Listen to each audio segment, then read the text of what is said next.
All right, Javier, we've got a vacated world title. By the way, I just decided as I opened my mouth what item we're going to start with. Javier and I are talking about, like, what should we start with? And as I opened my mouth, I had like three options in my head. I said, we'll go with the world title. So we have a vacant world title and CM Punk and Jey Uso battling Saturday on Saturday night's main event. So I don't forget, I want to say as a parenthetical before I throw it to you here, Joe Tessitore, the announcer for Raw, says, and the big one, Cody Rhodes against Drew McIntyre. Like, they spent all this time building up the vacant world title, and then he frames Cody and Drew as the big one.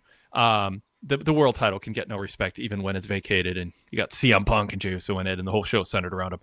I thought they did a really nice job building this match. I think CM Punk was confident, had kind of an alpha edge to him that Jey Uso doesn't meet the energy of Punk. It's different.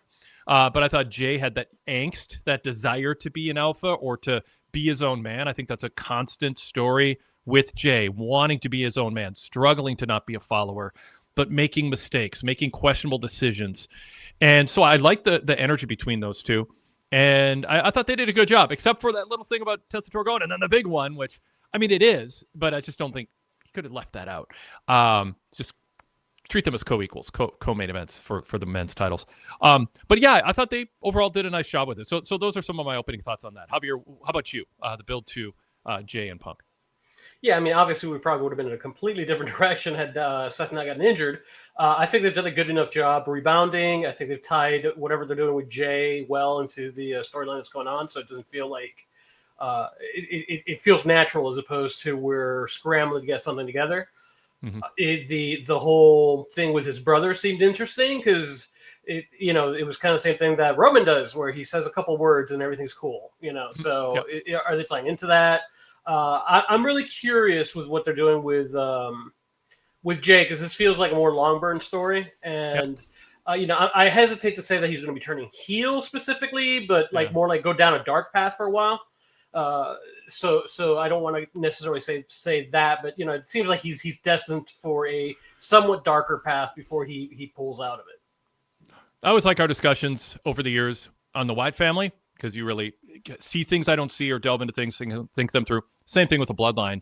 And you just said it's kind of feels like a longer story arc with Jay. I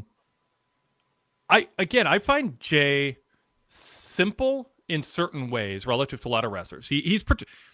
Simpleton is a very loaded term. I'm trying to think of a better term than simpleton, but they portray him as, for lack of a better term, sort of simple compared to the complexities of a lot of other people. But I find him fascinating because as sort of simple and basic as he is, he approaches his angst, his struggles, his desire to grow, his desire to please, and those are sometimes in conflict.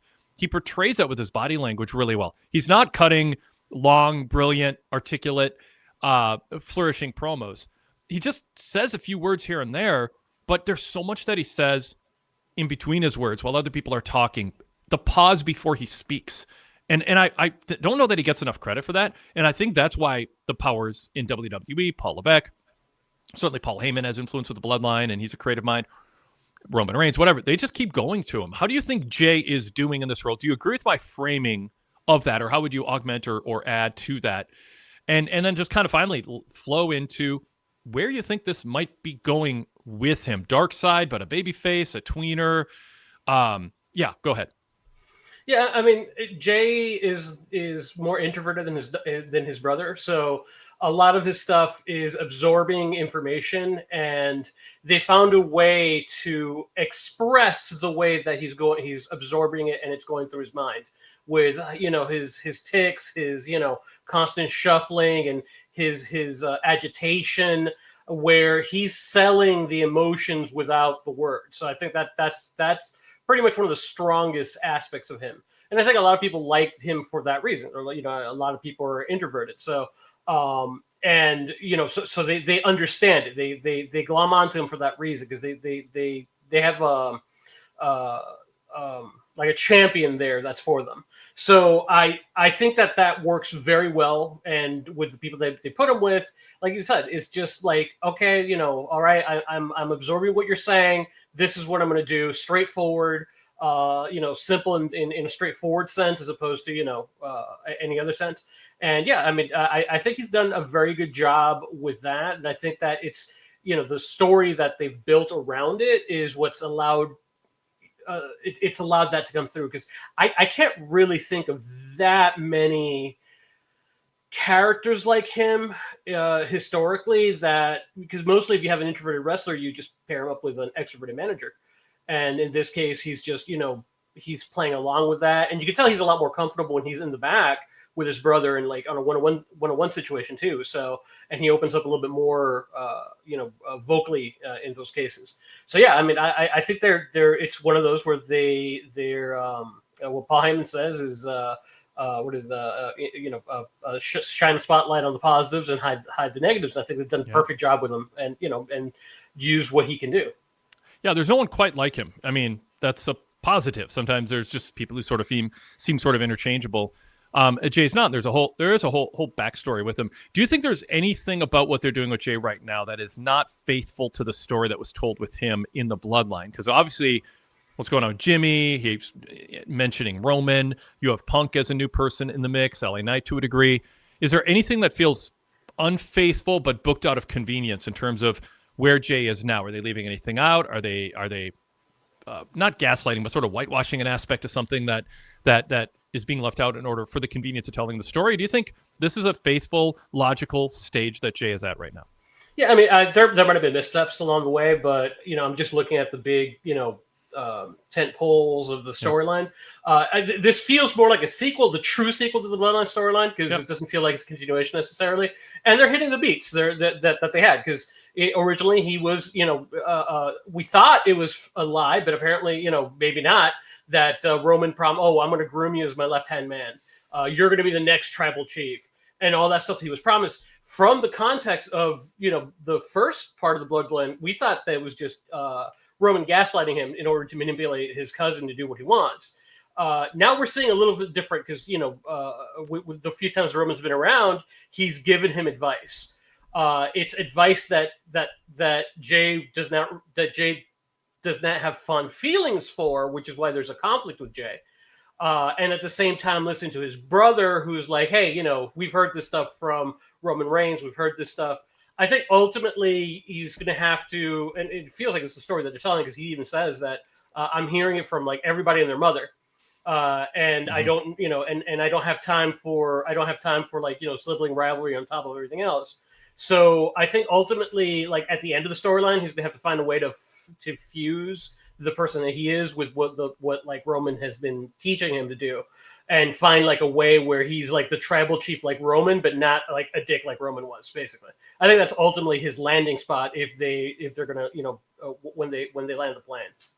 So the way you said that, correct me if I'm wrong, it sounds like the idea is keep Roman babyface, keep Jimmy babyface. Jay doesn't go heel, but he goes dark as an alternative world. I don't know, alternative world, a counter version of the tribal chief, and it goes to his head, or Roman and Jimmy are trying to talk some sense into him. But again, I don't have it all laid out. I mean, in part of it is it's not because they're not telling the story well. I just think there's nuance and intentional vagueness and mystery to kind of where this lands. But is that kind of what you see, that Jay starts seeing himself as a tribal chief, but he does so in a way where Roman and Jimmy are like, that's not what we meant?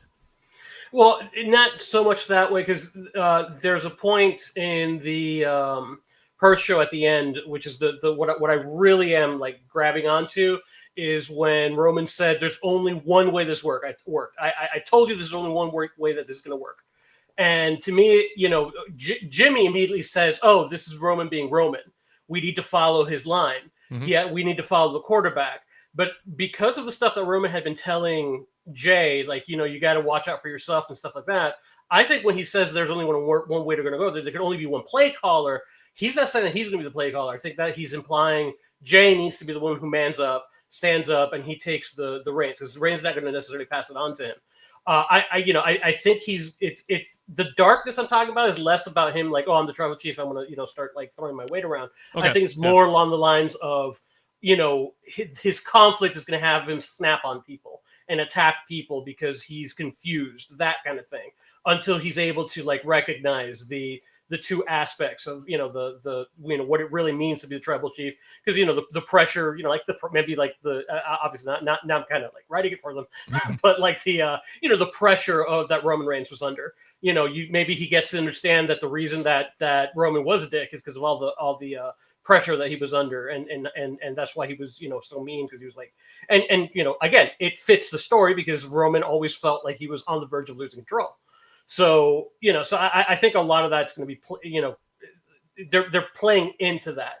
The only thing I would say is with Seth Rollins' injury, it feels like maybe they might have to accelerate things, because I have a feeling that the match was originally supposed to be Seth Rollins and CM Punk, while Jay's story probably was going to go in a different direction. So what that injury does now and what happens, the direction will be telling on depending on who wins, because if Jay wins, it could be a situation where then being the champion and having to hold it, and he's already shown in his first championship run where he's frazzled and he's being pulled in too many directions at once, and that causes him to snap in some way. Or if CM Punk wins, that could cause him to snap. That maybe I'm and go that direction. So there are multiple ways.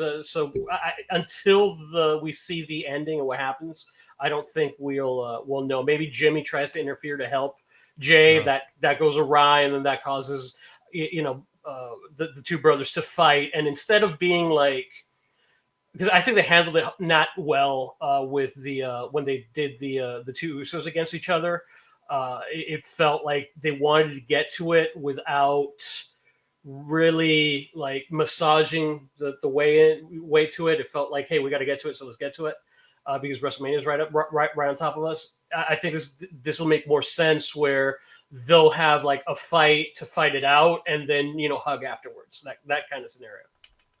Does the fact that Jay and Jimmy wrestled before and it was sort of work against people's investment in this now, or does that not really matter because that's not the necessary landing place or climax of what's going on? It'll matter, but I don't think it'll matter to.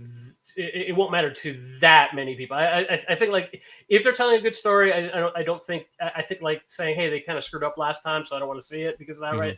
That I mean, I don't want to like insult people, but that's a little bit pedantic to me, So so like it. But I could say, okay, this kind of already happened. But if you get there in a good way, and you're like, I mean, and the thing is, like, what I would like to see is have them fight in a way where, like, I don't want to see them fight, because like there's miscommunication. That if they just sat down and talked about it, they'll hash it out. But they both got too much pride, and they're gonna fight, and like you're gonna be saying, no, please, no, that kind of emotion, and that's kind of the more subtle stuff that we've seen from the Bloodline storylines, and the stuff around that is more subtle. That kind of like friendship or relationship between people. It's character driven stuff as opposed to just fighting over a MacGuffin with a title. It's character driven stuff between them. So on the show, Jay and Jimmy had two conversations. The second one ended with Jimmy forgiving Jay for what happened. Jay's like, hey, the opportunity presented itself to eliminate Knight. You happen to be there too. That opportunity didn't present itself to you to eliminate me. Kind of implying if it did, I wouldn't resent it. It's the way it worked out. Jimmy earlier had made the case it was supposed to be every man for himself. After it was just us two left. We're supposed to work together to the end. Then for sure one of us would win. And he took exception to it. So Jay made his case. I didn't like Jay saying that the biggest match of his career is Saturday. I mean, he's had... I don't know. I think it falls short of that, but I get saying it in terms of proximity. But saying that he has a lot on his plate now, doesn't have a lot of real estate for anyone. Do you hear me? And Jimmy's kind of like listens to Jay, and he's like, okay, you made your case. I think it's good faith. I express myself, you express yourself, and then they kind of hug it out, so to speak. Barrett said in response, Jay took all the venom out of Jimmy there. And he thought that was it, part of the twin relationship that you can't understand unless you're twins. So it kind of plays into what you said, that they're going to have conflicts, but the fans are going to be rooting for them to get together. They're showing that they can talk things out And you want to see that sometimes. I mean, it breaks from the tradition of wrestling where nobody ever takes an opening to solve anything. They just inflame things and make things worse, even when there's a reasonable way to look at things or make compromises. And in this case, they're trying to say, hey, okay, I had an issue, but now I hear you out. We're okay. But there's going to come a point, you're saying, where that isn't there, and the fans are going to be rooting for them to kind of work it out like they did tonight, because they have been eyewitness to it like tonight, to those two working it out. And the idea is for the fans to not root for or against Jimmy or Jay, but root for them to work things out. Yeah, it was the Wade Barrett comment that kind of sold to me the idea that this might not have been exactly in good faith. Because I think Wade is trying to like stir things up, because that was what Roman used to do. Because every now and then, when things got hot in the bloodline, Roman would say something and he would disarm Jay, or he would disarm Jimmy, or he would disarm, whoever he needed to. In kind of like sometimes in a self-deprecating way, or like, hey, it's my fault, or like that kind of thing. When you could tell he was full of, BS. It didn't feel like Jay's performance was full of BS, but I think that Wade Barrett's commentary there is supposed to make you start getting on the road to thinking that when he said he devenomized him, he didn't mean it like, oh, they work things out. More like he knew exactly what to say to chill Jimmy out and manipulate his brother. I think that's kind of what Wade's comment was meant to like get you thinking. Yeah, I think you might be right. I think you are probably right. I'm not convinced, or it might have been intentionally open to that interpretation, but it didn't want to hone in on that specifically. Because he had said, oh, it's a twin relationship. Jay took the venom out of Jimmy. Did he do it in a gaslighting, manipulative, nefarious way? Or was it just Jay expressing his point of view and Jimmy found it reasonable and they're twins, and in pro wrestling you're just used to nobody coming to terms? I think it's open to be seen multiple ways, but I don't think you're wrong in that. I think they understand that's a possible message that's being sent, or at least planted. Regardless. Yeah, and it's just the fact that he highlighted it that makes me think about it, because otherwise I would say it could go either way. Yeah. But the fact that like, hey, there's something here. Pay attention. There's something here. That's what made me think that, more likely that's going to be like a lead to conflict than anything else. Is how important is Jimmy in this? Like in terms of, is he a storytelling, a character who helps move the story forward about Jay and Roman, or is he integral himself in that he's not just a tool or a vehicle or a path to get Jay or Roman or others someplace, but it's also about him? I hope it's about him. I haven't. I'm still waiting for him to like hit the same level of like, I don't want to like acting, not acting necessarily, but like the same kind of character expression than that Jimmy has, because that was kind of like the problem when the first time they went against each other. Is that Jimmy's always been the, since he's the extrovert, he's always been like more the catchphrase guy. And let's say this, and we don't see the internal struggle like we see in Jay. So that's what I'm hoping to get more out of Jimmy. He hasn't shown it yet. But when this was happening, remember he had been injured for quite a while too. It felt like that whole aspect of kind of felt like it came around quickly, and I think that's what ended up hurting it. And he just went full on. When he was playing the heel, he was playing like the wrestling heel as opposed to the more subtle heel or that they've done. So I of all the players in this, he's the one I'm most interested in, because like if I were writing it, I'm like, okay, this is more to get Jimmy a chance to shine, because we already got Jay where we want him and we want to continue the story, but we want to see what Jimmy can bring so that, hey, maybe next when we do Bloodline 3, it's about Jimmy, not about Jay. That kind of thing. So it depends on whether they're going to try to, if he has it. As it is, he's doing a good job as a supporting actor. But like, can he be a co-main, or a co-lead, which is kind of the situation he's in right now, particularly since Roman's not going to be around till like December, since if the whole Christmas thing it holds. So it's that I think is the most intriguing thing, is to see if Jimmy can hold up his end of the bargain. Yeah. Good. Yeah. Good answer.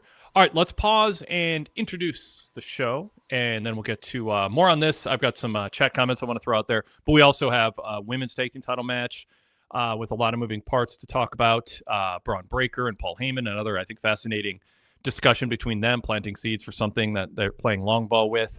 We also have more fun with Dom, just a Pentarusa match with an IC title development leading to Saturday night's main event. And I want to get just a little bit more to the CM Punk role in the segment with Jay, too, among other topics. This is the Wade Keller Pro Wrestling Post Show for Monday, October 27th, 2025. I'm Wade Keller, host of the show, editor, publisher, and founder of the Pro Wrestling Torch weekly newsletter and the website PWTorch.com, and the host of various podcasts, including the post shows, the Wade Keller post shows after Raw, Dynamite, and SmackDown. We live stream on the PW Torch YouTube channel and then distribute the audio of those shows to our vast podcast network. You can search PW Torch and Wade Keller in your podcast app. That includes Apple Podcasts, Spotify, pretty much any iOS or Android app on your phone. You can also stream the shows directly from our website, PWTorch.com, and we welcome you to do that. There is a Red Logo show. That's our post shows. That includes, by the way, some fat flashback episodes, too, during the week when we don't have a fresh show to put up. And then the Blue Logo show features our weekly flagship. Tomorrow, Jason Powell from ProWrestling.net will be on the flagship. So if you got questions or topics or feedback or rants or anything, send an email now to wadekellerpodcast@gmail.com. wadekellerpodcast@gmail.com. And we probably will get to your emails during our recording on Tuesday this week. Also on the flagship feed, we have pay-per-view previews, media Q&As with Tony Khan, sometimes Paul Levesque, and interviews, flashbacks going back even 15 years. Some fascinating stuff with our Blog Talk Radio call-in format. So check it out. That's free. Just search Wade Keller. And then finally, if you search PW Torch, subscribe to the PW Torch Daily Cast with a different show each day of the week with a different host with different themes. Shows based on NXT, AEW, WWE, our 90s past cast, our post-pay-per-view shows, the indie scene, and more. And one of those hosts is my co-host tonight. And that is Javier Machado from the Acknowledging WWE show on the PW Torch Daily Cast. Again, search PW Torch on your podcast app and subscribe to that for free. Javier, welcome. Good to have you back in the co-host chair. God, I was so young in that picture.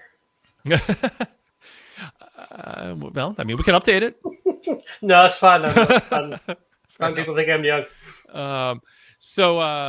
Yeah, and you have a rotation of fun co-hosts with fun different dynamics. Your brother, like so talk about the show a little bit. What do you do with it that's different than when we exhaustively recap Raw and SmackDown and analyze it here every week on the post show? So it's almost different with each co-host. It's almost like three different shows. Yeah. With Kevin, we just it just always ends up being just like talking about whatever comes to mind for the most part, while trying to barely keep on to what's going on with the shows. A lot of nerd, particularly older nerd stuff. With Mike Myers, kind of stay on track on that one with him. And my brother, the same thing. My brother recorded my brother's pain because, since we're having a conversation, sometimes I have to go back and edit stuff. We'll like, this is not for like, this is not what this does not sound good to people who don't know, like people talking to each other. And we talk about WWE, whatever's going on, covering pay-per-views and stuff like that, and the post pay-per-view stuff, and speculating what's going on and tying into different things.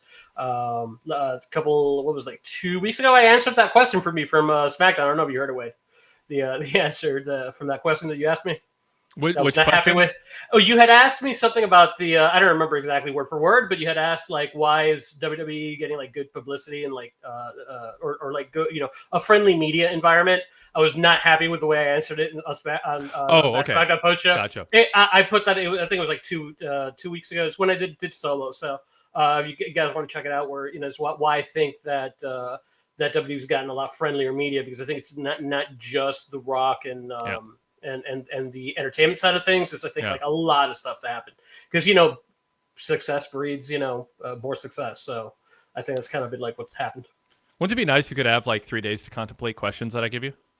Yeah, no, I mean that I'll be honest, I was angry when you asked me that, man. Because you asked me, I'm like, dude, that is like, that is a big question, man. Yeah. Yeah. All right. I'm here to ask the big tough questions. All right, so if you are watching us live and you're invited to, again, search PWTorch or Wade Keller on YouTube, subscribe to our channel, comment below if you watch us on YouTube, or give us a nice rating, all that good stuff on the podcast side of things. Any kind of thing you can do to help give us a 5-star rating or comment helps us rise up in search returns. And of course, we want to grow, and you can be part of helping that, especially if you like our approach to covering wrestling. You're invited to email us, wadekellerpostshow@gmail.com. If you're watching us live, if you're listening to us on the podcast side of things, you can always email us during the shows and then listen later to see if your email made the show. And you can also join in the chat live if you're watching us on YouTube. We got a great group, real positive environment. It is a reason to watch us live on YouTube, just to join in the chat with a great core group of people, and new people showing up all the time. And you can also join us as a live caller. The link to that is in my TV report on the PWTorch website and my Raw report. And we do have Rude Dog and CJ on hold. Love to hear from some new callers. So if it's something you've thought of doing, don't think you need some like private Clubhouse password to do it. We'd love to just get some new voices or some people we haven't heard from in a while on the show too. So little invite there. I know there's so much going on. Like they're in the chat, Javier, they're talking about how there's NHL, NBA, World Series, Monday Night Football. It's like everything is happening right now opposite of Raw. It is tough competition out there with Major League Sports spreading out how many days of the week they're on in this time of season. When you have baseball overlapping football plus the NBA and NHL starting, my gosh, WWE has a lot of competition. But nevertheless, we're watching, and thought it was a fun show. So I think that kind of covers the stuff we need to cover here. So let's get to more conversation here. I said that there are some chats, so I'm going to start with that, and then we'll go to Rude Dog. But there's some chat comments on the opening conversation. One, David Chase in the chat, David Chase 7756, says, anyone else feel like CM Punk went super easy on Jey Uso? Maybe done on purpose to protect Jey and not bury him. Goodfella said, yeah, Punk said he likes him. If Jey does him dirty, it could have more impact as a result. And then Real Legend 326 said, Punk did say he and Jey are friends. So let's use that those comments there as a kind of a gateway into talking about CM Punk specifically and how he handled that promo, because I had framed it as he's confident, but he wasn't arrogant. He didn't come across as like off-putting towards Jey, because people think Jey's a nice guy, just a little conflicted at times and has a lot of people in his ear. What did you think of Punk's role, and do you think in either a meta sense or a canon or non-canon sense, did he take it too easy on him? I wouldn't say too easy. I think both with Gunther and with Jey, CM Punk went easier than he otherwise could have, and not I don't say that in a bad way, because you don't want. CM Punk has been known to like hit hit his opponents on the soft spot, amplifying the negative as opposed to where it leaves lasting damage, let's put it that way. And he did not do that with either Gunther or Jey. So it just felt like, he did what he did. He did like play a little bit into the, I'm going to start playing some mind games, think of, not to the level that Gunther did with Jey, but he kind of like touched on that. And that was, I think, Jay's ultimate, his comeback to him was like, oh, we'll see, we'll fight, and that's how we're going to solve it. Yeah, it was a lot lighter. It wasn't like a war of words between them, because I don't think it really needed it, and I don't think you want to like risk doing any damage to Jey, in by like really calling him out too much. CJ LaChapelle says CM Punk should win. I'm so tired of Jey Uso. Goodfella said, we heard some boos for Jey tonight. That's the first time I can recall. Is there anything... Do you think that WWE would be disappointed in there being more boos for Jey? Or do you think by design they kind of think there should be some? They don't want the dam to break, but they, obviously standing opposite of CM Punk, they kind of do want fans cheering for Punk based on the way the story is going. What's your inclination on what WWE's desire is here? Yeah, well, I think CM Punk is just going to have his loyal fans no matter what, and people cheer Jey and when CM Punk comes out, they're going to boo him just because you're going to pull for CM Punk. I think in some cases also like people are upset that Jey is eliminated his brother, and maybe they'll start like cheering for his brother. You can't control the fans. So if the fans really buy into Jay, like, oh, it's a heel turn, then don't fight the fans on it, because it's the way that you presented it. And if you want to, and push Jimmy as the babyface in this scenario, again, with eventually pulling him back, you're not going to do any lasting damage in that respect, because they're telling a good story. So I think just listen, go with the fans, going forward. It's a little bit hard because even though like the moment that Seth starts talking, they're booing him, but they still sing along with the song. So you may want to like see what happens with Jay if he has to come out and not do the crowd thing and the eating with the crowd and the do it again thing, and because Run it back. The run it back. So it's not the do it again thing. I'm sorry. I'm just not. I sometimes I get that stuff wrong. So when I think I got it right, I'm just going to rub it in for the other person. That is perfectly fine. I'll try to remember that going forward. But yeah, I just because people are like, they didn't boo him the moment he started talking. So although there was some slathers, some lightly there. And then a couple of people started chanting CM Punk, and then like the crowd took over from that point with the CM Punk thing. So, I think if they have to choose who their favorite baby faces, they're going to say CM Punk, and they're going to boo Jay. But if CM Punk is not in the way, I think they'll cheer Jay and not, Braun Breaker. Yeah, very good. Real Legend, by the way, just says, I'm rooting for Jay to win this Saturday. Adam Kidd 2728 says, I don't think we get a winner on Saturday. And Darrell Freeman says, I felt like they were trying to pull back on the feeling of giving off Jay going heel. Any thoughts on any of those three comments? Just kind of. Yeah, I mean, it's a threading the needle kind of scenario, like I said, because I don't think like that's why I'm not using the word heel here, because I don't think it's like a full blown he's going to be a bad guy for going forward for a long period of time. I think it's more like he's dabbling with the dark side a little bit. Yep. I'll go to Red Dog in a moment. I'm going to read a couple context posts from Derek Mitchell here. This is the second world championship in a row since Stephanie Fekir won the vacant world championship after Naomi vacated the title with Punk versus Uso at Saturday night's main event. So he's saying it's the second time a vacant title is being fought over at SNME. Jey Uso and Hangman Page have had storyline-centered issues with confidence, self-doubt, and anxiety, although their portrayals differ significantly, but there are similarities. And yeah, I mean, I've thought of that, and it makes for a compelling story. It wasn't always part of pro wrestling to have wrestlers showing vulnerability in this kind of way. So, let's see. All right. Swole74 just said a moment ago, Javier is speaking truth. So want to put that up there. Wanted to find that for you. All right. Let's go to Rude Dog here. Rude Dog, you ready for us? Yep. Got a thumbs up. All right, cool. Rude Dog, welcome. Hi. What's on your mind about Raw tonight? Good to talk to you. Good to see you, Wade. Good to see you, Javier. So first of all, I don't think you touched on it. What do you think about Dominic Mysterio's new neck tattoo? I'm thinking of English Teacher. The excellent, hilarious TV show on what's it on? Is it on FX? And new season's out. I've only got one episode left, but the penultimate show episode of the season, there's this woman, and she's just like, these kids are doing all. I'm not going to be too spoilery, but I highly recommend the show. The kids are doing a bunch of like prank type stuff on some sort of checklist, and it's like a lot of sexual innuendo. It's hilarious, the terms they come up with, and like you're just Googling like Urban Dictionary. See, are they making this up, or are these really things?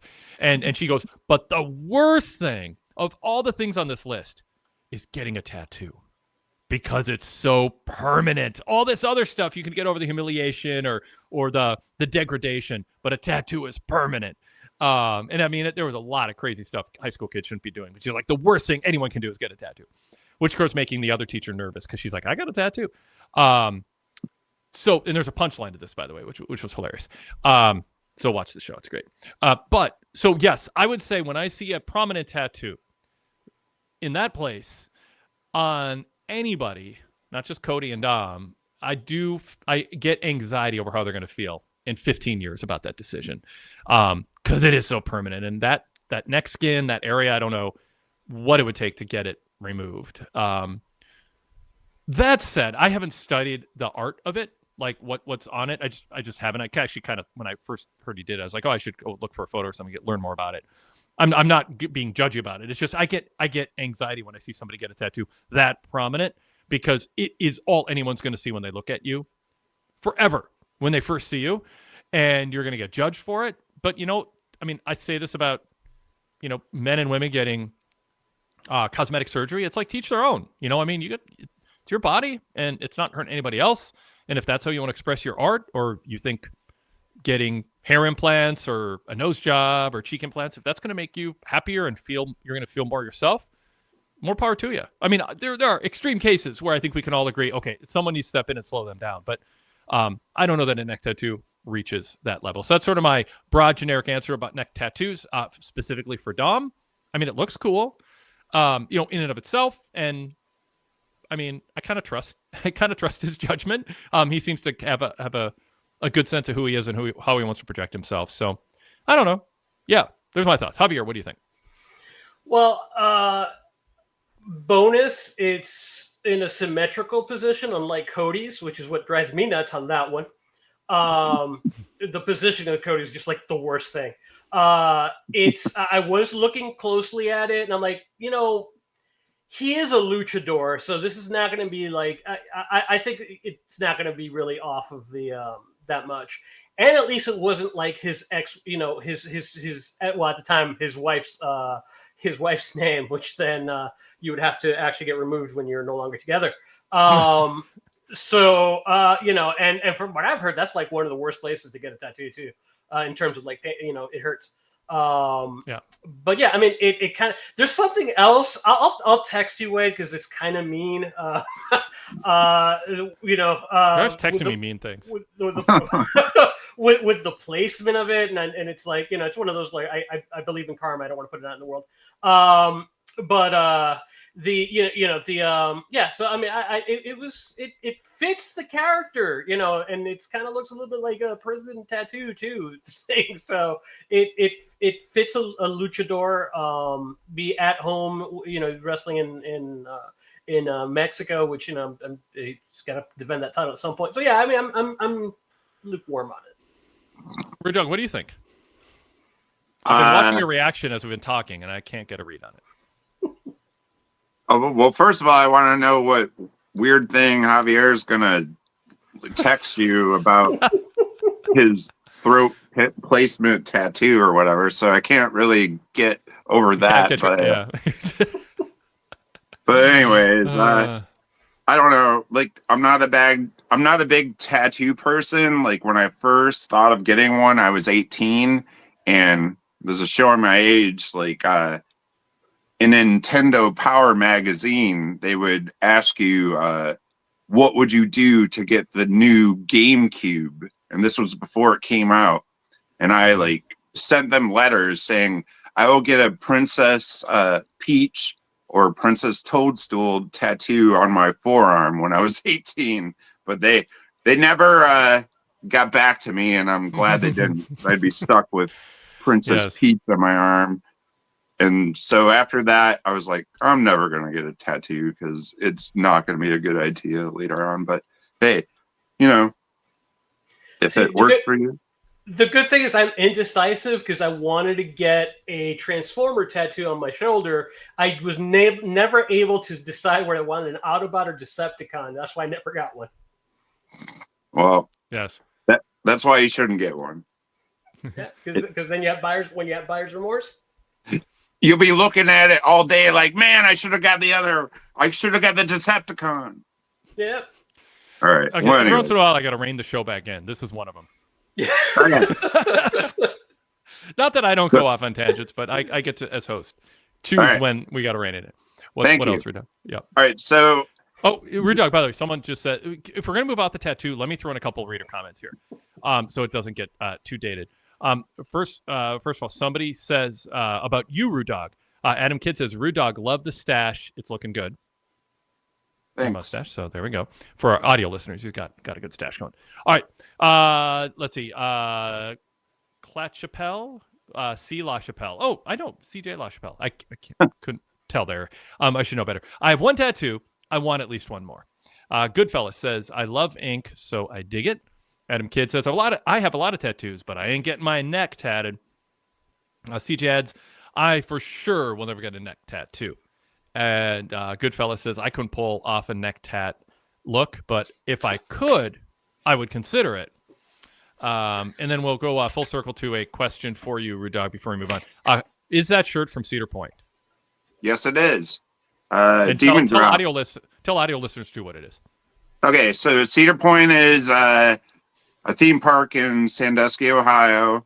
We're really going off the rails here, but and I grew up in Michigan and would go to Cedar Point all the time. And one of my favorite rides was called the Demon Drop, which is being relocated to Kentucky as of right now. But it was basically a thing that would take you all the way. I don't know how many stories, and then you go up, and then it would just drop you. And I don't know. So yeah, it's Cedar Point. Very good. All right, Rudag, you can move on to your next point. All right.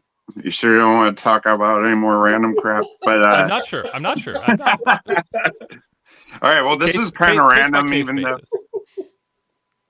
Well, so before the Braun Breaker LA Knight match, I saw Nick Khan in the audience, and they did not point to him whatsoever, or show him there. I'm like, why is he there? And he was like fairly close. I was like, is he watching these guys to see, are these guys capable main eventers or whatnot? So I thought that was kind of odd because I never. So what do you think? I mean, Braun went over. I mean, do you think? I'm not sure if this is LA Knight, all right, we're going to push you to the side now, guy. Mm-hmm. But I mean, do you think LA Knight still has the potential? Because, they keep saying Braun Breaker is going to be the guy, and it's kind of hard to argue with that now. But what about LA Knight? Well, first, I think Nick Khan just based in LA, so I think it's cool he goes to shows when they're in his area. I don't know that. Did you read anything into that, Javier? Otherwise, would you? No. Just maybe get the feel for the crowd. That's about it. Yeah. I think it's good. Yeah. I would, if I'm wrestlers and you got the head of the company essentially nearby and he doesn't attend, it'd be like, oh, why didn't he attend?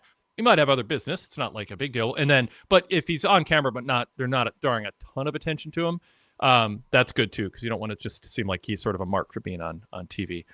As for LA Knight, yeah, he got beat by Braun Breaker. That was not a. I don't know. Javier, I'll throw it to you. Do you think they were, in the way that was booked, sending a message that Breaker is definitively better than LA Knight, or do you think that there was just enough of Heyman and Reed in the lead up to the finish that it does protect LA Knight, and that they clearly didn't want to send a message decisively that Breaker is a level higher than Knight within their tier? No, I think I think it's a message that Breaker is definitively better than Knight. And commentary mentioned that Knight is 23 years in the business, and he's facing this guy, or 20 years in the business, and he's facing this guy, and it's gonna be he's not gonna know what to do because he's never seen anything like him. I don't think it was a burial per se, in terms of, but I think it's the idea that they're making. They're trying to paint Braun Breaker as a phenom, as something that's beyond the norm. And while LA Knight is is your strong veteran, this would be if Undertaker coming in and destroying Hulk Hogan or something like that, or that kind of message that you're sending doesn't kill LA Knight. He can still come back from this, and unless, let's put it this way, if this were olden days, I could pretty much see Knight just go away bye. But Knight's, I think I've written him off like 10 times now, and he keeps like talking his way back. So I think he just, I like the idea of him plugging away. And I think at some point people are going to start, probably demanding, hey, let's give him a run, even if it's just like, I know we all hate this, the Rolex watch, the golden watch, run, but I wouldn't do that. I like the idea of someone who continuously tries over and over again and is not able to.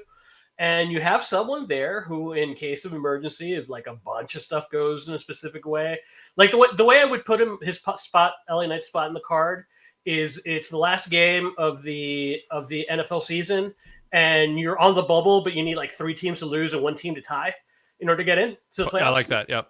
So I think that's LA Knight, in his chances to win the big title. So and I like the fact that he keeps going after the big title and not like going back and settling down for the Intercontinental US. I like that idea because that makes that title feel more important. And this might have been on the commercials, I'm not sure. When they introduced LA Knight, they mentioned, no, it wasn't their commercial. It was when the conversation that between Breaker and Paul Heyman, where he was saying, there's one person in the way that it has his vision on the same thing you have your vision on. I think that also did a lot to help LA Knight, because I'm like thinking like, who's he talking about? And when he said LA Knight, I'm like, oh. Wow, that makes sense, because he's never taken his eye off the prize. So I think that goes a long way too. I just love that aspect of anything that LA Knight's done. I love that aspect.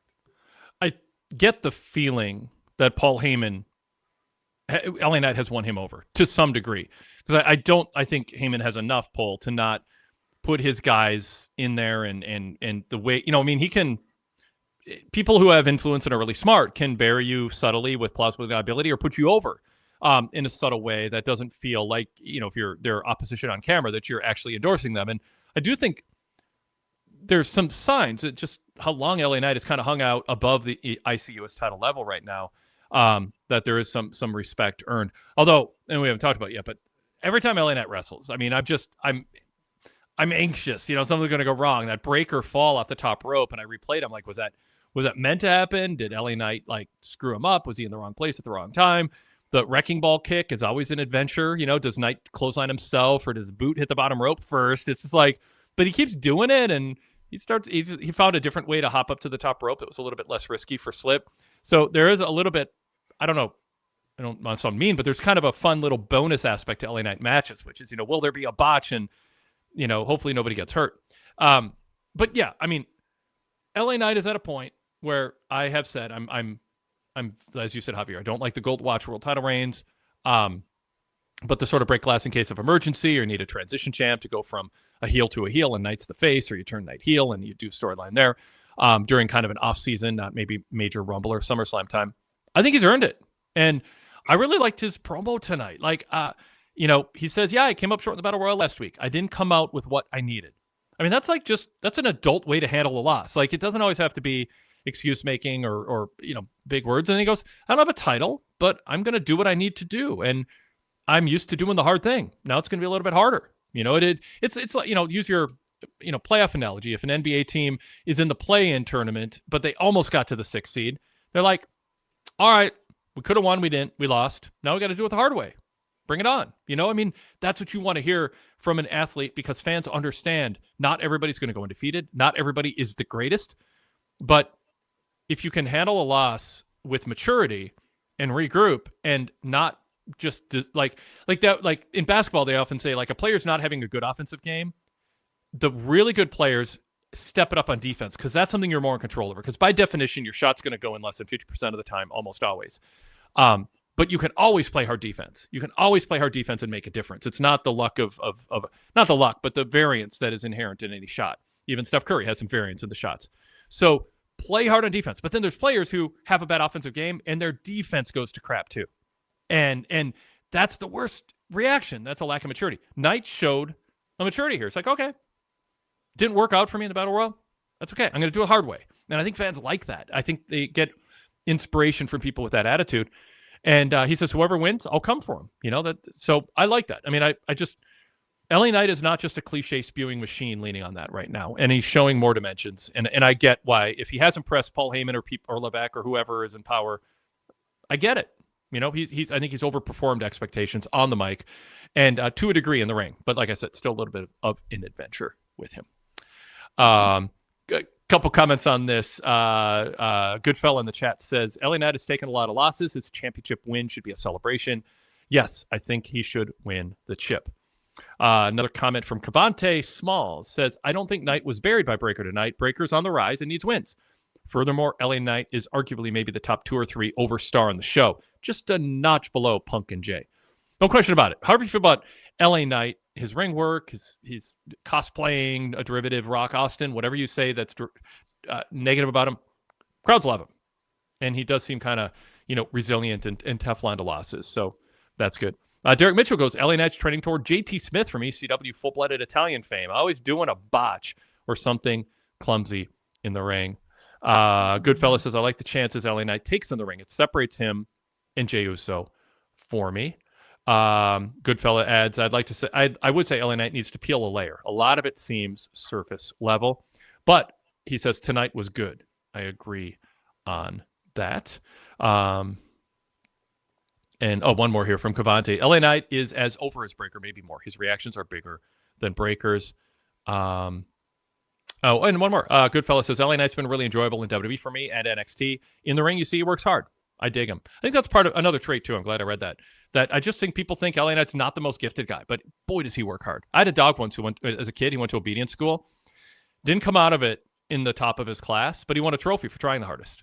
Either trying the hardest or most improved. I can't remember what it was. He was not a finished product, but they recognized like how effort that was being made, and he was trying. He was a wild Brittany Spaniel. So anyway, Javier, you want to add anything to that? Otherwise, we'll throw it back to Rude Dog. No, the one thing, because I was also looking at the Knight in the ring, and he was bumping his ass off too for Breakker. So it wasn't gain respect for that. I warned everyone about Karrion Kross when he got the main roster. The wrestlers, even if they like him personally, are gonna be like, this guy's not gonna bump for me. I don't want to work with him, and it was gonna hold him back. And he took some flat back bumps, but he was always favoring things. It wasn't his forte. He was a power guy who wasn't big enough for the main roster to be a power monster like he was in NXT or TNA. And so I kind of put that out there, turned into a whole viral thing for a little bit. But I think people kind of misunderstanding. Although I think Kross worked hard and earned his keep for a while. But you earn the respect of your peers when you are willing to bump for them and bump hard for them. So I'm glad you brought that up, Javier. Yeah, and I think that botch, it seemed like there was miscommunication because it almost looked, because I also rewound it like a few times, almost looked like Breakker was going to go for the Frankensteiner. Mm-hmm. And so I don't know if the call was due to the Frankensteiner or so I don't know who was in the wrong place, but that's kind of what it looked like. Because like if you see, he kind of moves forward, but like he didn't get air while he's pushing the legs out, so it felt like that might have been the one of the two did the wrong move at the time. So I don't know if it's Breakker or Knight. Yeah, but boy, when he fell, he was just like, the look out. I mean, Breakker seems like he's got pretty good pain tolerance. And I don't know if he was selling or it was like legit. Yikes, that was a harder fall. I didn't get to brace myself, but yeah. All right, Rude Dog. All right. So I'll move to a different subject. So it was good to see Roxanne Perez get a fairly clean win over Nikki Bella. I still don't know really why Nikki Bella is back, but because she has lame crowd reactions and whatnot, but if she's putting people over, then good. But what do you see the upside of Roxanne going forward? I'll throw to Javier on Roxanne, but I'll just say I'm okay with Nikki. I am all prepared to like be hard on Nikki. She was more athletically gifted, smoother wrestler of her and Brie.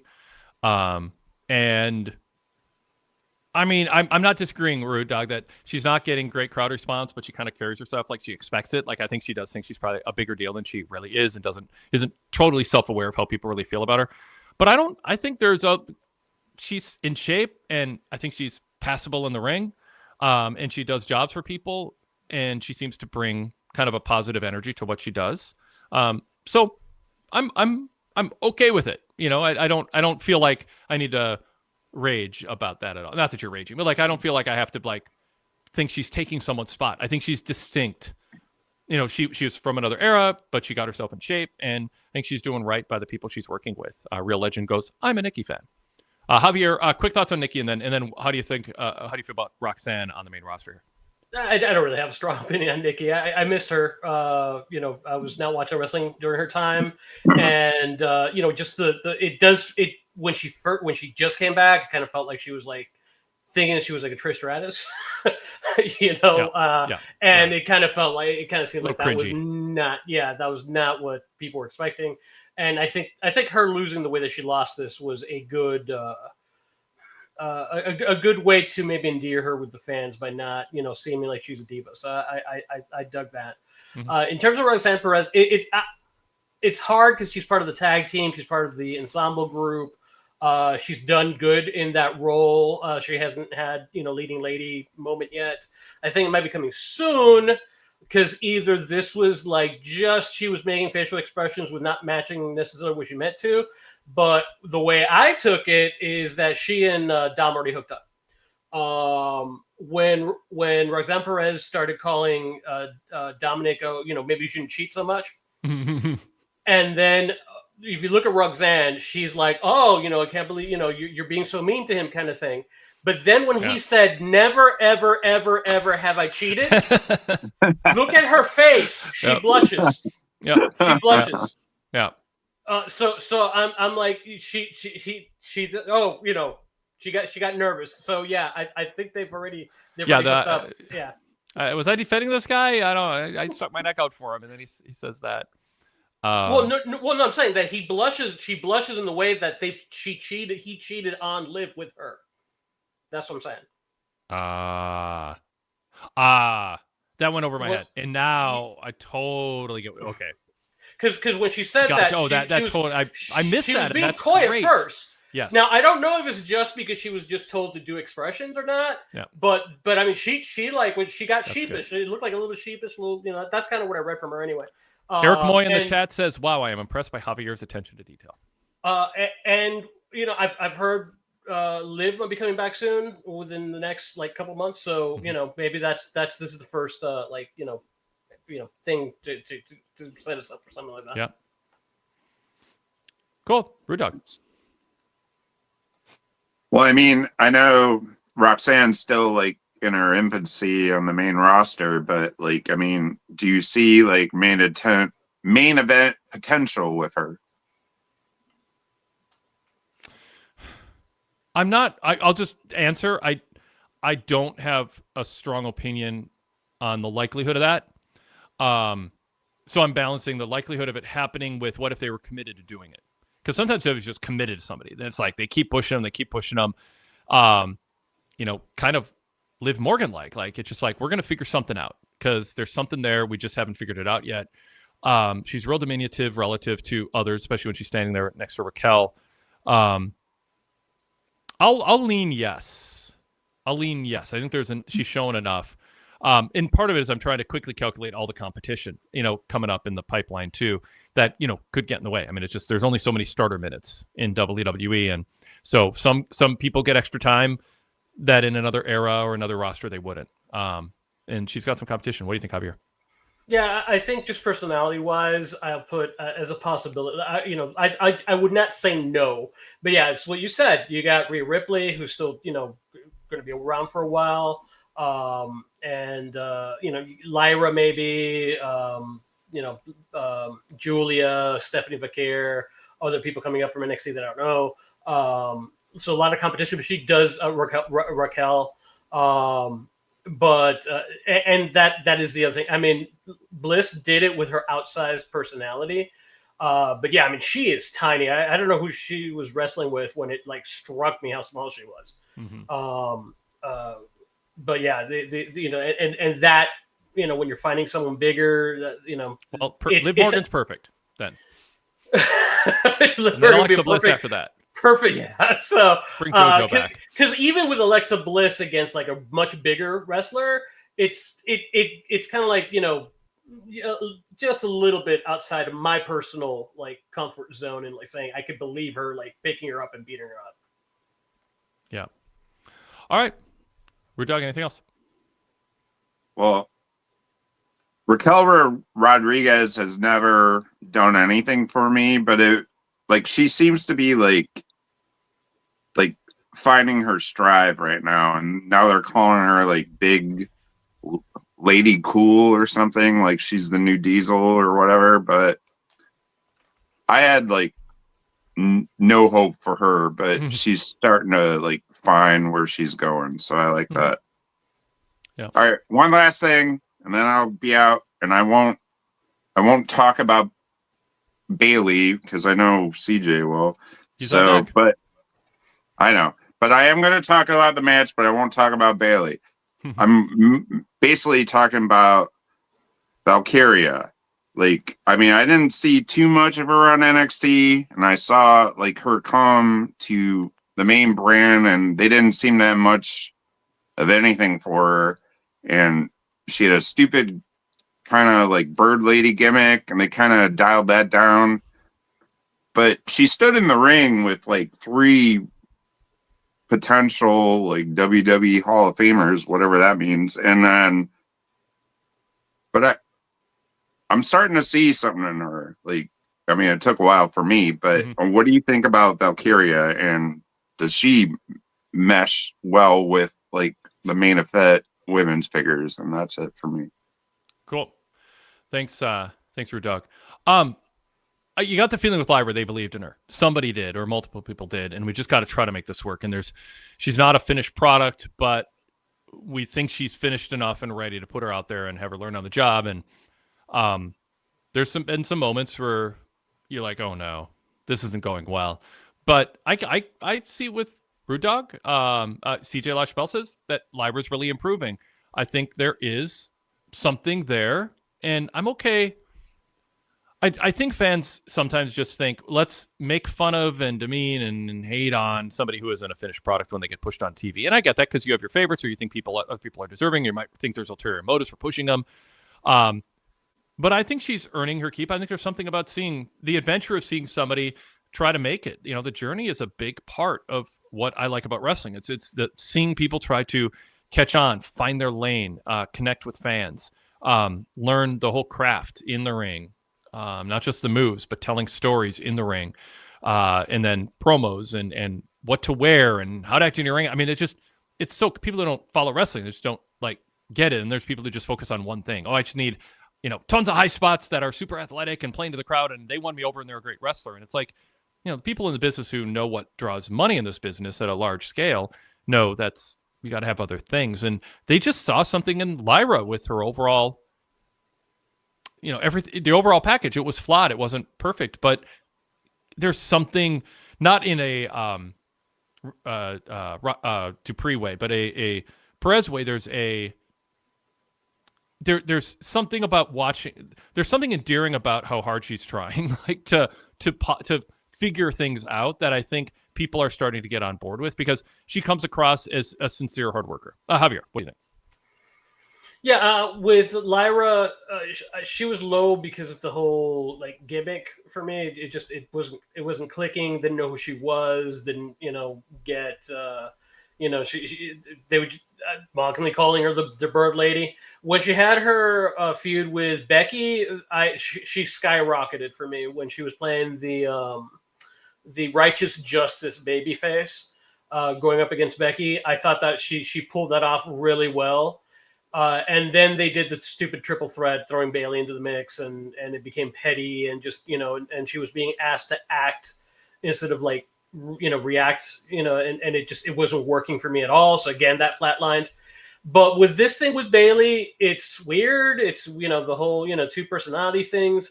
And the thing is that we're getting to see, she's playing the role of the normal person in an absurd situation with Bailey. And that's always like endears, that kind of character is usually endearing to the the straight man, straight woman role is endearing to people. And particularly, she learns how to start manipulating it and causing it to happen. She's showing she's smart, not leaning into the Bird Lady gimmick. And I think that this run she's steadily been improving in this run, and I'm getting to know her more and more, and I, hopefully that they can continue this and don't go back to like, she comes out with just like the wings and that's all she is. So yeah, I think she does definitely deserve, she's been slowly working her way up where she's actually become, good. And that match was actually really good too. So yeah. Derek Mitchell says the feud with Becky opened up Lyra and she has potential, and I like where she was going. Derek Mitchell said no one watched Steve Austin. Who watched Steve Austin and WCW, or excuse me, World Class Championship Wrestling thought he'd be one of the greatest ever. And I agree with Wade. Fans need to enjoy the journey and not a finished product. No, I know. You steal a little of my thunder, but I'm welcome it because I'm going to back that up. Stunning Steve Austin he looked like he was going to be something. I mean, one of the greatest ever. I mean, I don't know. I guess exactly. I'll give Derek that, but yeah, there's back issues with PWTorch newsletter in that will back up that I was a fan of his in real time back then. I'll tell you, I was actually when he and was Brian Pillman, right? My eyes were always glued on him because of the he was like him and Arn Anderson were like two of my favorite wrestlers during that era because they were the ones who were in the ring, selling and doing all the stuff and all the work. And yeah, Brian would come in and do some flashy stuff, but I saw the little stuff that he did, and I'm like, and when I saw him in ECW, I'm like, oh wow, and he could also do some other stuff. Now, in Derek's defense, he was saying WCCW, so World Class Championship Wrestling, pre-WCW. But even then, there was something there. When he was first getting started. All right.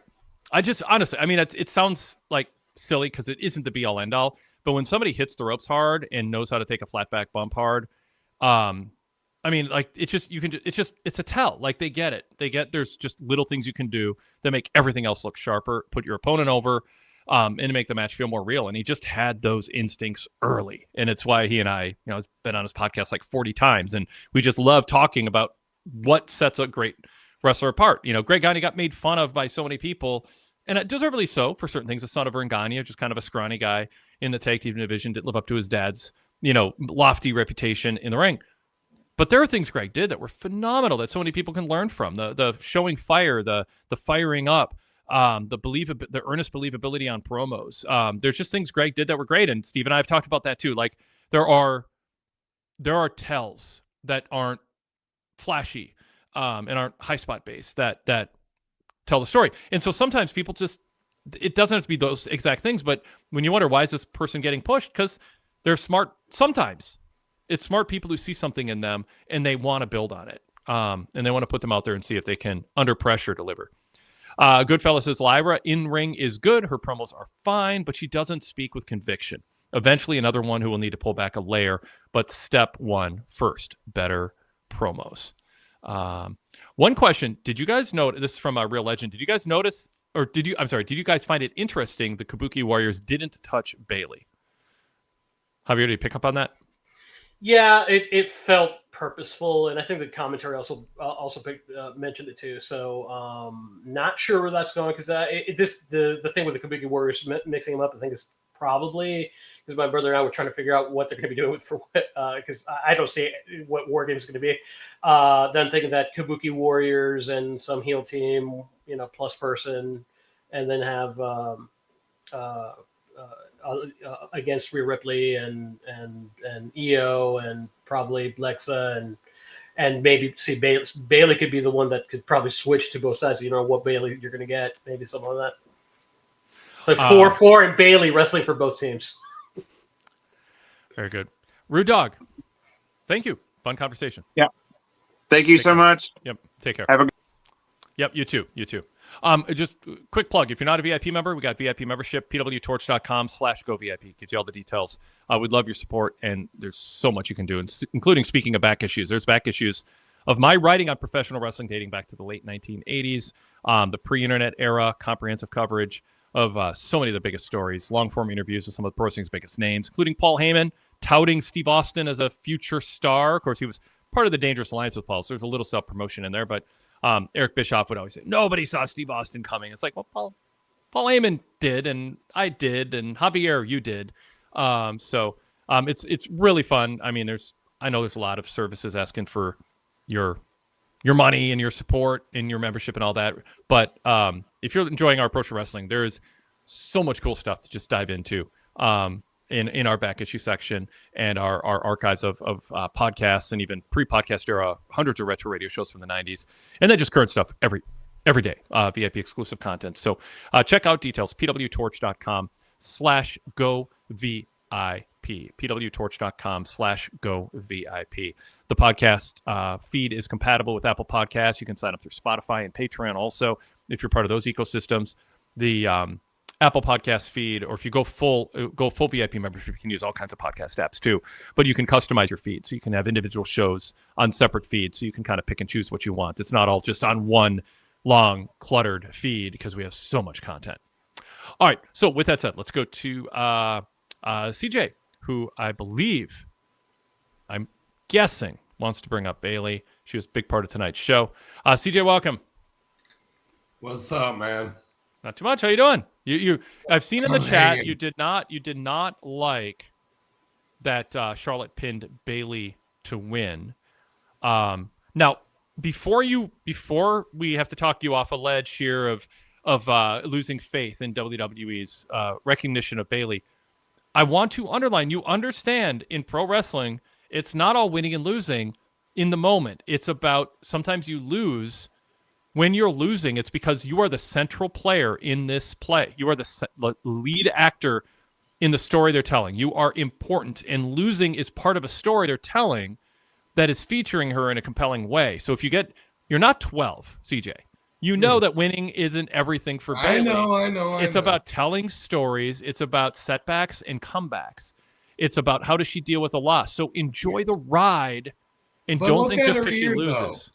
This year has sucked. Well, I know, and I was kind of one loss I'm bitching about. I know I'm bulldozing you before I give you a chance to talk, CJ. But I was getting to that. I'm like, I understand your fear because it's been a rocky couple years for her. I get it. This is more of a pep talk than a guilt trip. I'm just saying she's getting TV time. She's part of a compelling story right now. And I see in the chat you're getting really hung up on her losing. And I'm like, I don't think anybody should get hung up on anybody losing if it feels like it's part of a storyline instead of a burial. This feels like part of a storyline. Javier, your thoughts, and then we'll actually let CJ the caller talk. Yeah, the only person that could have lost that match was Bailey with the story they're telling. Unless you're not going to. Well, okay, let me phrase that. I was afraid that there was going to be interference, but there already had been several during the show. So the match would not have happened, but that didn't happen. Thank God. But the only one of the women that were left was that could have taken the pin was Bailey because of the conversation they had earlier and the fact that Bailey could snap at any moment. If Lyra takes the pin and Lyra said hey, maybe I've never wrestled them, maybe I can lose, yes. I think that's the whole point of why Bailey's the one that's taking it, because if it's Lyra, then you have bad Bailey get angry at her. You don't want to hit that moment in the storyline yet. So, Bailey losing now will likely say, now Lyra's going to be afraid to see which Bailey we're going to get.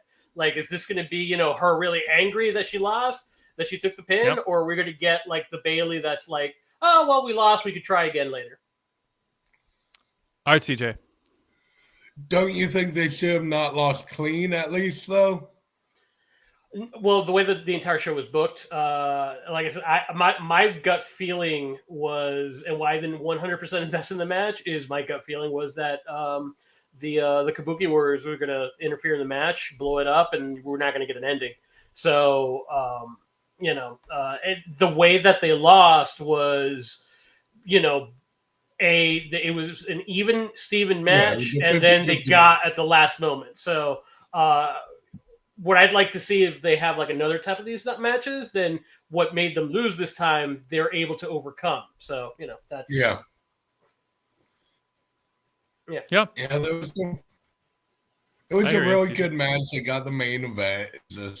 I don't think they lost clean though, especially Bailey taking the pit. There was a lot of chaos though. I mean, there was a lot of chaos leading up to it. That wasn't just a hard-fought battle, one-on-one, and then Bailey lost clean. Yeah. There was, Charlotte Bliss for delivering stereo natural selections. I mean, a lot was going on in that closing moments there. I don't think anybody watching is like, oh, Bailey's a loser now, and she doesn't. She's being buried or anything like that. This is and Javier. I don't have anything out. I mean, Javier laid out there what they were doing and how they can follow up on this, and I think really interesting ways. So, do you think they get a rematch? And then I have a general Bailey question I have to ask you. Yeah. So the post match attack, Asuka and Kairi went after everyone, but Bailey untouched. Javier? What do you think is next? Did they earn a rematch, or did they, in sort of storyline canon? No, they lost. It's time to move to a different chapter or a different section of the show. Well, likely we're going to start seeing pairings off of Kabuki Warriors versus one team, Kabuki Warriors versus the other. Eventually, Rhea and I know Rhea got injured, right, in Japan, but it was broken nose. So hopefully, Rhea and Io would then come in. Yeah. Rhea Ripley and Io then also, so you'll have that mess. You'll probably have more because this is the only thing that makes sense as the spine for a women's war game match, which is this month within a month. So, all right, CJ, anything else you want to add? I don't want to spend. We're going a little bit longer. I don't want to do 6 follow-up questions on Bailey, but. My general Bailey question. What is your opinion on her rose plant finish? Because she gets a lot of hate for the rose plant. Why do you think she gets hate? You make the case. Why do people hate it? I admit the setup sometimes is a little clunky, but when it's done right, I think it looks really good. What do you think? However, before you answer that, I would love her to start using a submission, start making the women tap out. What do you think about the rose plant, and if she should start using it in a submission?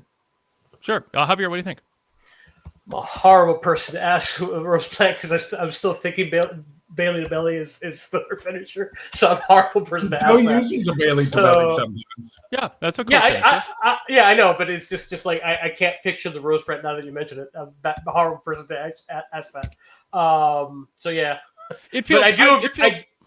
It feels like the setup is a little, like, takes some effort and, I don't know, I'm trying, coordination. Take some work from the person taking it. Yeah, cooperation is kind of the word I'm looking for. Yeah, so, I mean, it's not my favorite type of move, but I don't think it's, like, in the bottom 20%. It's like, I like the Bailey to belly better, but I like your idea of submissions. I think, especially as wrestlers age, I mean, I think you can do it any time, but it's like, it's nice to, for Chris Jericho to have a Walls of Jericho to apply because he can do that till he's 70. Yeah, when I grew up, most wrestlers had 2 or 3 finishers. They had a knockout move and then they had a submission.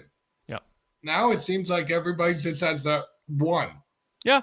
I mean, why do you think that's the case now? Do you just think that's the evolution of the business? I think there's an over-reliance on one signature move being your kind of video game finisher, and I like the idea of having 2, 3, or 4 moves that you consistently, semi-regularly win with. But they usually don't do that, and that's why we get, spamming finishers and OMG kickouts. It's not the only reason, but like, yeah, I don't know. Yeah. It's funny because I went to YouTube to see the finisher, and the first thing was a short that says "Everybody hates Bailey's new finisher." So, what is it? Say that last part again.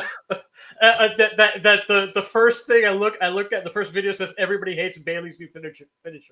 So, so yeah. And the music. It's fine. It's fine. I mean, I don't think it's okay. That's all. Yeah. I don't think all it's great. CJ, well, go ahead, Avery. Finish your thought. Yeah, I like the idea of the people having multiple finishers. I think that's Ospreay's greatest strength in AEW is that he has like 6 finishers. So, and like every time he comes back, he has a new one, and you never know which one he's going to finish. I mean, they kind of grow. There's one that's like he's always going to finish with, but and Okada also has something similar to that. But yeah, I'm not going to go too far than that because the more finishers you have, the more you could like. The more people are going to bite into false finishes. Standard deviation in the chat says multiple finishers also means you can have 1 or 2 finisher kickouts while still protecting the final finisher, like Ospreay and his Tiger Driver. The key is those secondary finishers have to finish matches half the time. Like you've got, and we don't have squash matches, but like if in AEW, if you have an opponent, everybody knows you're going to win. Like 49 out of 50 times in this matchup, you're going to be right in predicting a winner. That's when the wrestler should win with a secondary finisher, not the primary. Don't just show off the primary and establish it. Show the secondary one can win, because that's when you build credibility against somebody who is your equal, where you don't know the outcome, that maybe this can be the finisher. And I think a goal in wrestling should be people buy into near falls more often sooner. And it doesn't fit the spamming finisher, high spot merchant approach that a lot of wrestlers have. But when you want to make a match feel believable and have people invested, not start to finish, but earlier, you got to build up credibility with that. Kind of happened with Ricky Starks last night on NXT Halloween Havoc. It was just like, whoa, that was the finish, and I like that. It establishes to people. There's not always going to be a bunch of tells that the finish is about to happen, and until that happens, there won't be a finish. Sometimes you want to surprise people. CJ, thanks. I do got one more question. Okay, quick, yeah. With how she's being used right now, would it be such a stretch for you to think, even if it's next year at some point, that she'll be back in the mix for one of the world titles? I think she's in the best position for that, even losing tonight, that she's been in a while. Javier, what do you think? Yeah, it's one of those that depends on everybody around, and it also depends on her. Maybe she's not. Maybe she's more interested in putting over the younger talent than go for a title. So that can also be up on her. You gotta start thinking about herself for once. She's too unselfish. Yes. All right, CJ, thanks. All right. Yeah. Take care. I don't know if we cheered him up too much, but hopefully a little bit. All right. Let's Javier, anything you want to focus on that we haven't covered yet, in particular? I mentioned the Dom thing, and I think that's it. What do you think of Penta and Rusev? The dynamic they're going to a triple threat. The Triple H special triple. Yeah, for sure. That's it is what it is. By some time we get to see them in a wrestling match. Protects Dominic from losing the Intercontinental title. So Yeah. Do you like Rusev? What are they trying to tell us with Rusev? Is he just sort of a pawn? We got him on the roster. We got to get him in a match, but we don't believe him as a heel. Or are they trying to turn him babyface? Or are they experimenting to see how crowds respond? Because Penta's a face, Dom's a heel, but Dom's getting cheered by a lot of people. Where do you think Rusev fits into this? Or is he just a body-filling space? Right now, you make me bet body-filling space. Yeah. So, yeah. I mean, has he had a promo recently at all? It feels like he's, just there. So. Yeah, if he did, didn't stand out a lot.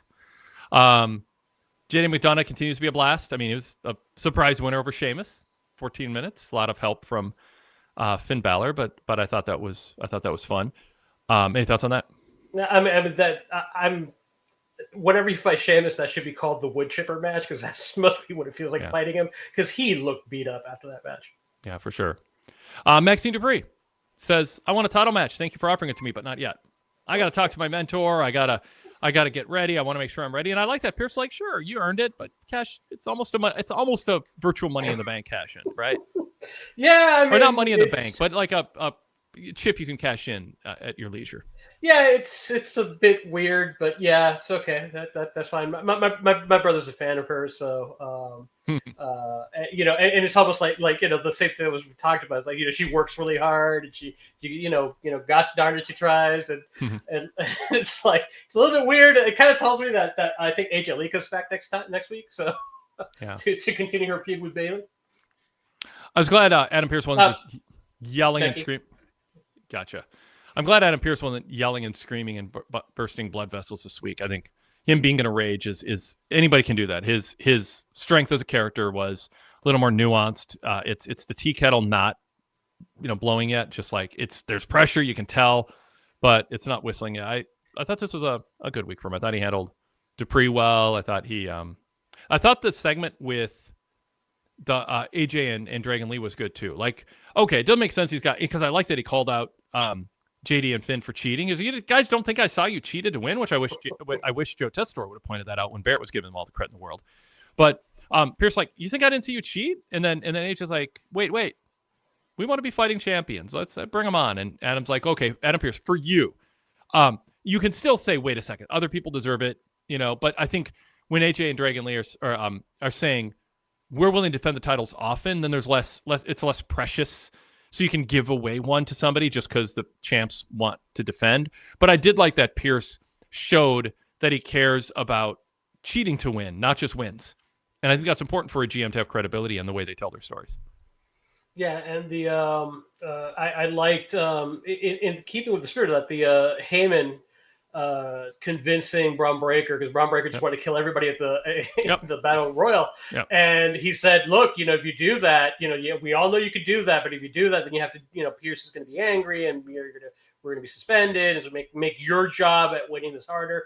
That him like playing him that way was cool, and keeping the fact that Pierce didn't emasculate Pierce. Pierce was someone who was his power was respected. So yes, I had that highlighted on my screen. I was going to bring that up next. I really like that segment for the reasons you said. I like that we are a window into the Paul Heyman learning tree. Like he's teaching the hot-headed Braun Breaker the facts of life, the rules of surviving and thriving in WWE and playing long ball. And I think it's a really cool segment to show, because it's what I missed when Seth was just out there just dominating talking segments. I'm like, I want to see Paul Heyman have a chance to work with Braun Breaker and Bronson Reed, and these three are way more interesting without Seth around.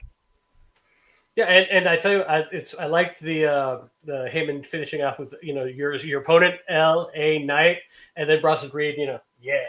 I like yeah. It worked. That one worked for me. Just don't repeat it. Yeah, thank you. Yep. Cool. Anything else you want to add, Javier? Otherwise, we'll sign off. I think that's about it. Cool. Thank you, everybody. Again, support us, and we will work hard to earn your money. PWTorch.com/GoVIP. If you're listening to us on the podcast side of things and there's ads popping up, and on YouTube, if there's ads popping up, if you go VIP, you get the commercial-free version of our podcast for our free shows. And then our VIP shows just don't have commercial breaks in them. So real streamlined listening experience, real diverse mix of a great crew of podcasters who are all in a similar place. They respect our approach, and they like our tone of coverage. And that's what drew them to wanting to contribute to our array of shows. So please check us out. PWTorch.com/GoVIP. PWTorch.com/GoVIP. And of course, while you are at it, check out our website, PWTorch.com, for the latest news and features and some great stories you won't find anywhere else. And that'll do it. So thanks, everybody. And remember, tomorrow on the flagship, Wade Keller podcast at gmail.com if you want to contribute to that show. Jason Paul joining me on tomorrow's episode.